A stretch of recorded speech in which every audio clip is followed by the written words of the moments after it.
At the start of the movie, we hear a chilling narration. We're told about Neverland, a magical place every child dreams of, a land of mermaids, mystery, and Peter Pan. But this isn't the fairy tale, you know.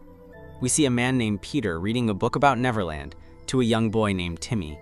He tells the boy, "It's your turn to go to Neverland now." Sounds sweet, right? But here's the catch. Peter is no hero, he's a killer. And Timmy? He's been kidnapped. Peter takes Timmy to a circus, performing there as a clown. That's where he meets another boy, James. Peter hands him a balloon toy, which delights James. But what seems innocent quickly turns dark. Later that night, James is napping on the sofa while his mother is in the shower. Suddenly, the basement door creaks open. Peter steps out from the shadows. He calls James over, but the boy is terrified. Peter warns him not to call his mom and reveals he's the same clown from the circus. James, now comforted, approaches him. Peter tells him he's Peter Pan and he's chosen James to come with him to Neverland, a place only special children get to see. James agrees, but just then his mother walks in and freezes in fear. She slams the basement door and grabs a knife. Thinking Peter left, she steps out, only for him to ambush her from behind. She slashes his face, peeling skin off half his jaw. But Peter grabs a hammer and smashes her skull. Blood pours. He then scalps her, killing her instantly. He grabs James, who was calling the police, and vanishes. Years pass. We meet Wendy, a teenager living with her single mom, Mary, and two brothers. It's her brother John's birthday, and their mom surprises him with a bike. As he gets ready to ride to school, Wendy stops him, insisting she'll drop him off today. On the way, John asks if she's really leaving for London to study. She confirms, breaking his heart. She explains that growing up means moving on, and one day he'll leave too. They reach school, and John reunites with his best friend Joey. Meanwhile, Peter's hideout is revealed. He's high on drugs and getting ready for his next target. Timmy is still with him, but now grown up. He's a trans boy, and Peter calls him Tinkerbell. He tells Timmy it's time to collect new stock. Cut to Wendy, arriving late to work. Her friend invites her on a trip, but Wendy declines. She's clearly dealing with something bigger. Back to Peter. He walks into a shop and spots a mask he likes. When the store owner tells him the shop is closed, Peter ignores him and tries on the mask. The man demands payment, but Peter pulls out a knife and stabs him to death. At school, a boy tries to humiliate John by sticking a note on his back that labels him as gay. But before the situation escalates, Joey steps in, removes the note, and scares the boy off. To lift John's spirits, Joey hands him a picture of the two of them as a small birthday gift. As the day comes to an end, Wendy arrives in her car to pick John up, but she gets caught up with her boyfriend, who shows up out of nowhere. Seeing this, John assumes she's too busy and decides to head home on his bicycle alone. Meanwhile, Peter is already lurking nearby, watching everything. As John rides through a quiet, isolated forest path, he unknowingly hits a rope trap set by Peter and crashes to the ground. Within seconds, Peter appears, grabs him, and throws him into a van. John is now kidnapped. Back at school, Wendy starts getting anxious as her brother doesn't show up. She rushes inside to ask the teachers, only to find out he had already left. Panic starts to build. She runs around the town searching for him, but there's no sign. John, meanwhile, finds himself locked in a dark room. He checks his phone and sees all the worried messages from Wendy, but there's no signal. He can't respond. Suddenly, Peter walks in. John quickly hides his phone. Peter then reveals his terrifying face, twisted and eerie. He calmly tells John that this place is part of his world, his version of Neverland. Back home, Wendy's mother calls the police. The investigation begins, and the CCTV footage shows John leaving the school premises, which confirms the possibility of an abduction. Wendy's mother scolds her for being careless, and Wendy breaks down in guilt. A call comes in from an unknown number. When Wendy picks up, there's no voice, only music playing in the background. Her mother takes over the call and becomes furious at the silence, warning the caller that they will be found. Meanwhile, Peter tells John that they'll be playing a game of hide and seek. John is left alone in the eerie house and begins exploring. He finds several mannequins and even spots a window, but it's sealed shut. As he looks around, Peter suddenly appears and frightens him, then drags him back to the room. Peter goes through Jon's bag and finds the photo of him and Joey. He becomes curious about their relationship. Jon, trying to protect his friend, pretends that he doesn't like Joey at all, but Peter isn't fooled. He picks up on the lie and starts considering Joey as his next target. Back at home, Wendy is growing more and more anxious. She tries contacting Joey's sister to see if she's heard anything, but before she can say much, her mother interrupts. Overwhelmed and blamed for everything, Wendy breaks down in tears. The next morning, while Wendy is walking to school with Joey and his sister Lily, she tells them everything. Lily assures Wendy she's with her every step of the way. Wendy then reveals that a similar kidnapping happened years ago.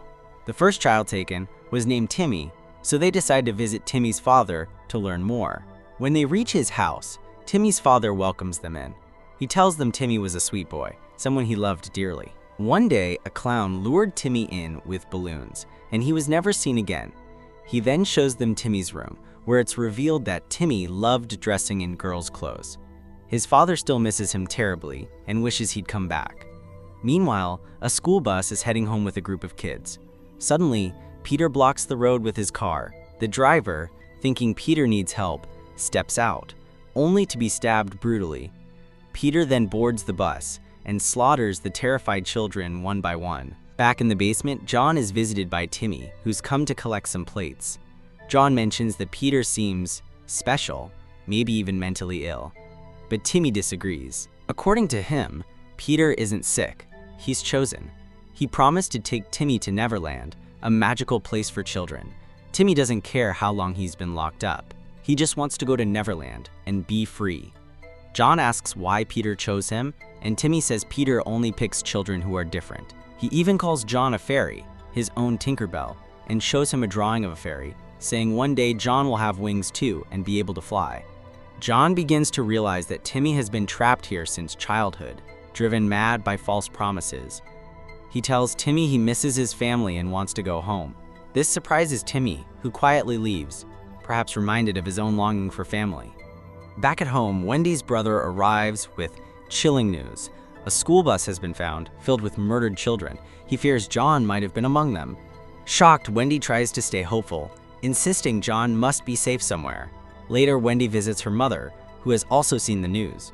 Her mom begs her to leave and stay with her father, saying she's putting her siblings in danger by staying. Meanwhile, Peter is seen taking drugs and hallucinating, believing he's Peter Pan. Timmy confronts him, asking why he still hasn't taken him to the magical world. Peter is offended at being doubted, but Timmy insists he still believes in him. Then, a noise comes from Peter's basement. He heads down, furious, and violently beats someone he's kept locked up for years, James. Elsewhere, Wendy, now homeless, is taken in by Lily's family. Lily's father tells them to rest as it's late, and her mother tucks them in. But outside, Peter has arrived. He's here for Joey. As the house sleeps, Wendy is on her phone. When the battery runs low, she steps out to charge it. Just as Peter sneaks in, he finds Lily first. She wakes up, but before she can scream, he stabs her to death. Wendy hears the noise. Peeking through a crack in the door, she sees Peter brutally murdering Lily's father.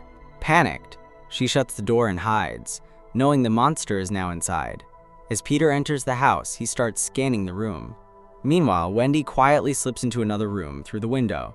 To her horror, she sees Lily's mother tied up. Just as she reaches out to untie her, Peter walks in, forcing Wendy to hide behind the bed. Without mercy, Peter brutally kills Lily's mother, unaware that Wendy is silently watching everything. Moments later, he grabs Joey and kidnaps him too. Seeing this, Wendy quickly unplugs her phone and rushes out to chase after Peter's van. Peter is ecstatic, another child under his grip. But Timmy, on the other hand, is deeply disturbed. Peter had just taken another child, leaving behind a grieving family. Another child turned orphan. Peter reaches his house, and Wendy, determined and fearless, follows him all the way. She sneaks into his house and is horrified to find human skeletons scattered inside. She catches a glimpse of Peter changing clothes and realizes he's far more dangerous than she imagined. Peter then brings Joey to Jon's room. Jon is shocked to see him, and Peter, in his usual twisted way, asks which one of them would like to enter the magical world first. Both kids freeze in fear. Without waiting, Peter picks Joey and begins to take him away. Meanwhile, Wendy finds her way to Jon's locked room. She notices the lock is made from a bicycle chain, the same one from Jon's bike. Recognizing it, she unlocks the door. But suddenly, Timmy appears. He asks her what she's doing there, and Wendy tells him she's here to take her brother home. She recognizes Timmy and tells him something that changes everything. His father still remembers him. She had visited him, and he desperately wants to see Timmy again. Shocked, Timmy realizes Peter lied to him all along. Peter had separated him from his father and made him believe he wasn't loved. With tears in his eyes, Timmy steps aside and lets Wendy in. She runs to her brother, hugs him tight, and tells him they need to escape immediately. Meanwhile, Timmy confronts Peter. He demands to know why Peter lied. Peter had said Timmy's father didn't care, but now Timmy knows the truth. Confused and cornered, Peter asks who told him. Then he tries to offer Timmy drugs again, but this time, Timmy refuses. Suddenly, Wendy's phone starts vibrating. Peter hears it. He now knows someone else is in the house. He rushes to Jon's room but finds it empty, or so he thinks. Wendy is still there, hidden in the shadows. She attacks Peter from behind, locks him inside the room, and grabs her brother to escape. Timmy tries to stop them, but Wendy tells him the truth.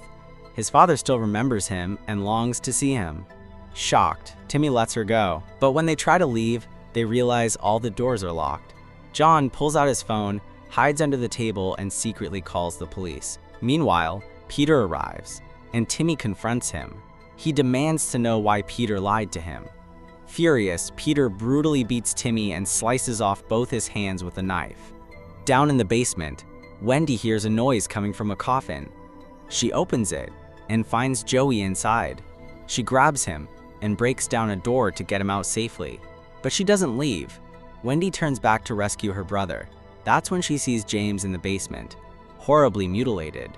Peter had turned his body into a twisted form of imagination. Terrified, Wendy realizes how far Peter has gone. She tells James she must save her brother, then heads upstairs. A brutal fight breaks out between Wendy and Peter. Both are badly injured. Wendy grabs a syringe and injects Peter in the neck.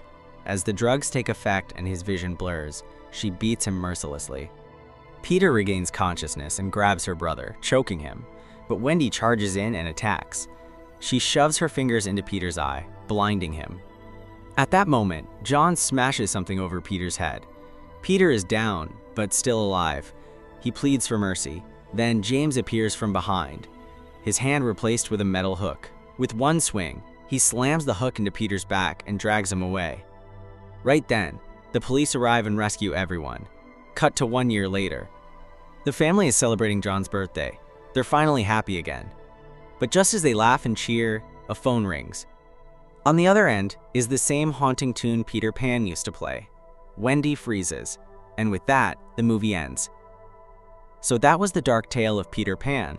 Here we see a twisted killer who only kidnaps special children, promising to take them to fairyland, but instead traps them in his horrifying imaginary world, growing his cult of lost souls.